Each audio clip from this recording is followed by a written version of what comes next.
nos vamos al encuentro de un amigo que cada tanto también nos ayuda a pensar, como todos los entrevistados de este espacio, de este programa, ¿no? Estoy hablando del doctor Héctor Casanueva. Él es académico de Relaciones Internacionales, Globalización y Prospectiva Estratégica, vicepresidente del Foro Académico Permanente para América Latina, Caribe y la Unión Europea. También ha sido embajador por su país, Chile. Hola Héctor, ¿cómo estás? Buenos días. Hola Herminia, mucho gusto de saludarte, buenos días. Gracias, gracias. Bueno, vi como el otro día cuando conversábamos te decía, bueno, vamos a ver con qué tema avanzamos, porque como vienen surgiendo muchos temas, y uno siempre, tal vez por esa cuestión periodística de la noticia, a veces se queda con lo último. Y en este caso, tal vez empiezo por allí, ¿no? Sobre esta carta abierta que han enviado al presidente de la ONU, de Naciones Unidas, para ver de qué manera se regula ante la gobernanza el desarrollo y el uso de la inteligencia artificial. Sí, efectivamente, sí, Herminia. Bueno, esta semana hemos entregado en Nueva York al presidente de la Asamblea General de Naciones Unidas, que comienza, por cierto, la próxima semana, durante varios días, y que va a tratar muchos temas y que se va a celebrar además paralelamente lo que se llama la Cumbre del Futuro, que se espera que sea un evento que permita que los jefes de Estado se comprometan en un pacto por el futuro a cambiar el rumbo de las cosas y hacer que se cumplan los objetivos de desarrollo sostenible, que se aborden las amenazas estratégicas existenciales que se ciernen sobre la humanidad, como es claramente el cambio climático, como es bueno, el tema de las guerras, el tema de la demografía y las migraciones, y en ese contexto también la inteligencia artificial que progresivamente se va transformando según científicos y según lo que expresamos justamente en esta carta que le enviamos al presidente de la Asamblea, se va transformando también en una potencial amenaza estratégica en la medida en que no existe una regulación, una orientación sobre la forma que se desarrolla y la forma en que se aplica esta inteligencia artificial llamada general, es decir, aquella que es capaz de reproducirse a sí misma y que estamos viendo algunos incipientes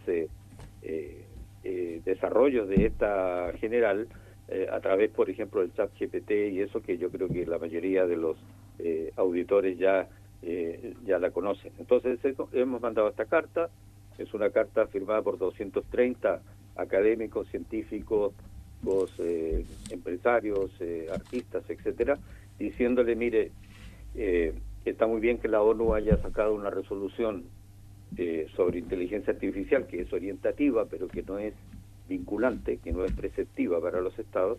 Ahora hay que ir a una convención de Naciones Unidas, como fue la Convención de los Derechos Humanos en su momento, la declaración, que sea preceptiva y vinculante. Y Claro. eso es a lo que nos referíamos el otro día cuando conversamos, Herminia. También te quería consultar cómo estás observando el proceso que indudablemente va a tener impacto en Europa, va a tener impacto en el mundo, de las elecciones en Estados Unidos. Ya se ha producido el debate entre Kamala Harris y Trump, ¿no? No habrá tercer debate. Pues probablemente no lo habrá y bueno, desde luego yo creo que todo el mundo está mirando con gran atención, como siempre. Ujú. Además las elecciones en Estados Unidos, ¿no? Creo que alguna vez lo hemos comentado, yo siempre he dicho que en las elecciones de Estados Unidos deberíamos votar todos, porque al final de cuentas lo que ahí suceda repercute en el mundo Sí. entero. Ujú. Y bueno, parece que hay, vamos, visto desde mi punto de vista, ¿no? Probablemente habrá personas que lo miran de otro modo, pero yo creo que cabe la posibilidad de que finalmente Trump no gane las elecciones, no sea el próximo presidente, y visto el resultado del debate, visto, en fin, las encuestas, cómo se están moviendo, pero tú sabes que el sistema electoral de Estados Unidos es muy complicado porque no necesariamente quien saque más votos es el que es elegido presidente por el sistema indirecto de elección, ¿no? Eso ya pasó con Hillary Clinton, que sacó cerca de 3 millones de votos que Trump, y sin embargo Trump ganó en el colegio electoral por esta proporcionalidad que hay de electores compromisarios en los estados. Estamos mirando con mucho cuidado porque obviamente la perspectiva, por ejemplo, de un triunfo de Donald Trump, si lo comparamos justamente con lo que estamos hablando, el tema del cambio climático, por ejemplo, que es de los negacionistas del cambio climático, que no piensa que hay que tomar medidas al respecto, que se retiró en su momento del acuerdo de París. El tema del comercio internacional, que también fue tremendamente agresivo en la administración Trump con la Organización Mundial del Comercio, que es la que regula precisamente el comercio internacional para que, digamos, los peces grandes no se coman a los peces chicos, ¿no? Y en fin, cosas de esas. Entonces, estamos preocupados. El tema de las migraciones también es un tema. Por supuesto, Estados Unidos está muy presionado con ese tema, pero hay formas y formas de tratarlo, ¿no? Como se ve aquí en Europa también hay un debate muy grande. En Europa sobre las migraciones inorgánicas, ¿no?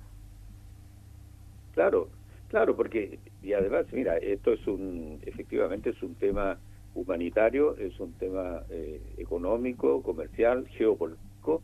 Es decir, las migraciones son hoy día una de las amenazas estratégicas que se ciernen sobre la humanidad por esta misma razón, por el desbalance de desarrollos que se sigue manteniendo, ¿no? El mundo ha avanzado, han mejorado las condiciones de vida de millones de personas, pero todavía tenemos en el mundo por lo menos 1.500 millones de pobres de solemnidad, y que están concentrados en los países, por ejemplo, de África, algunos de Asia también, y el caso de África lo estamos viviendo claramente. Además están la presión en Europa de las migraciones debido a la guerra, ¿no? La guerra en Sudán es una cosa horrorosa que no se toma en cuenta no aparecen los titulares con la frecuencia que aparecen otros conflictos. Entonces, y con respecto a eso, Herminia, el otro día cuando hablamos, decíamos, vamos a ver qué cosas nos trae la semana, ¿no? Porque se está moviendo tan dinámicamente todo. Entonces, fíjate, yo anoté lo siguiente a raíz de lo que tú me dijiste. Bueno, desde luego, el tema de la inteligencia artificial y la necesidad de que la haga cargo debidamente de este tema. Está el tema, claro, de los Estados Unidos, el debate y tal. Está el informe, ya que hablamos de Europa, el informe de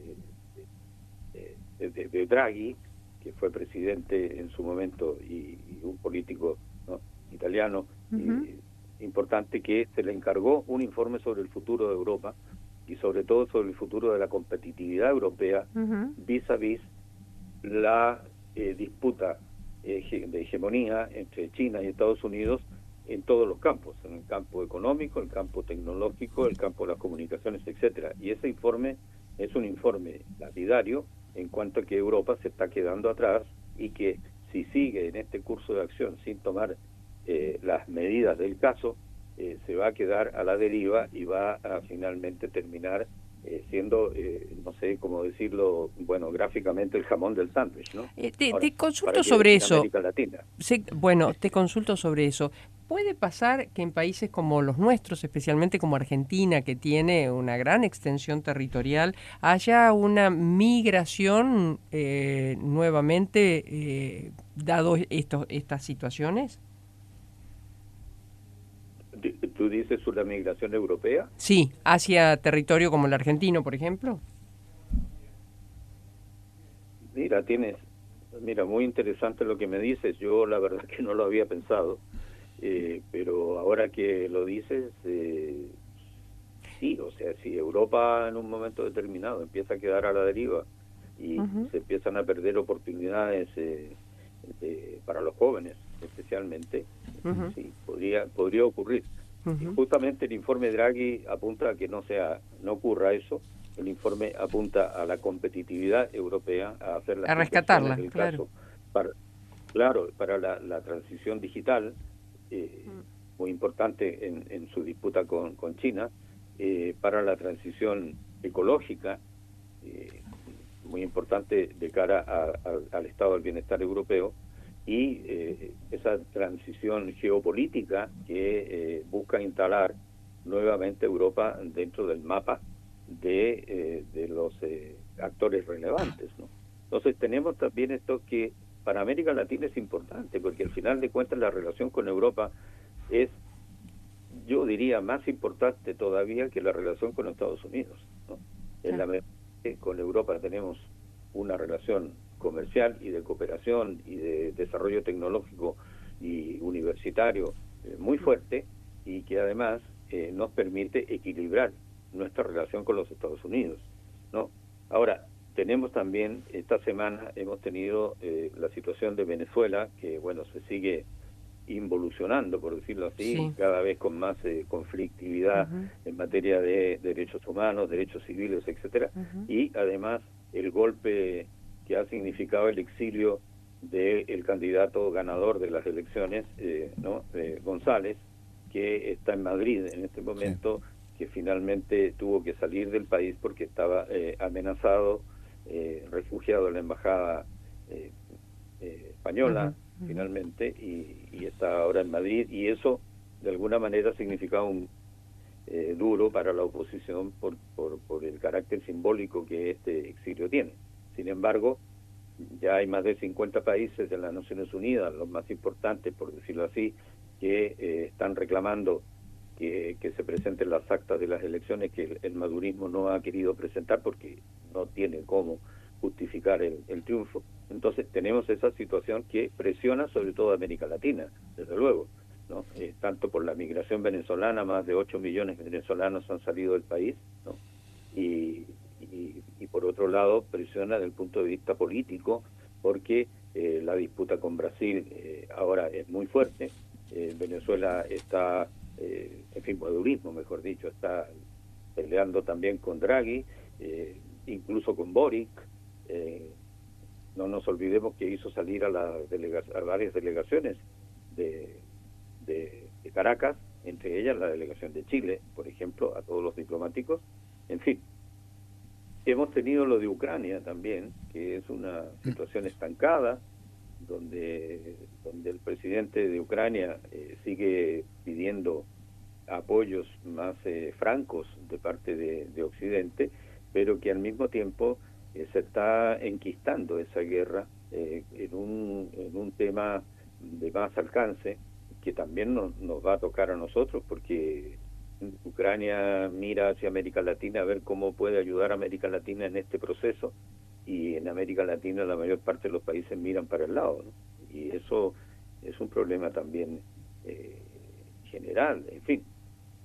Y bueno, si me permites completar este listado acotado, algo muy interesante, pero con gran repercusión también geopolítica, es el primer paseo espacial de un turista espacial, ¿no? De paseo privado, patrocinado por SpaceX de Elon Musk, que pone un hito en lo que significa el uso del espacio, porque eso no está regulado, no está claro qué derecho se aplica en este caso, y si lo llevamos más allá, está poniendo el acento en lo que significa esta nueva carrera espacial, que ahora ya involucra al sector privado y que nos está diciendo, mire, la legislación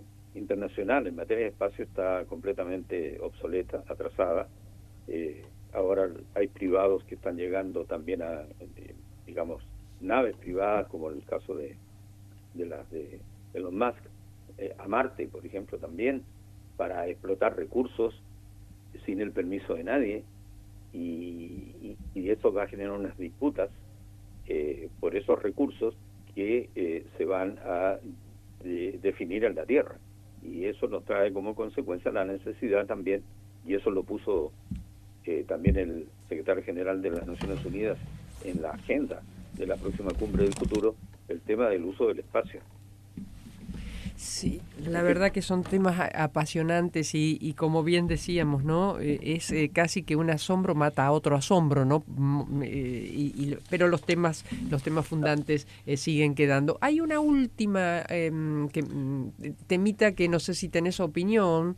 Sí, Bueno. Estados Unidos estaría diciendo que Rusia estaría, influenciando para desestabilizar el gobierno de Milei en la República Argentina. No sé si eso Sí, ha tenido alguna repercusión internacional o es algo muy doméstico.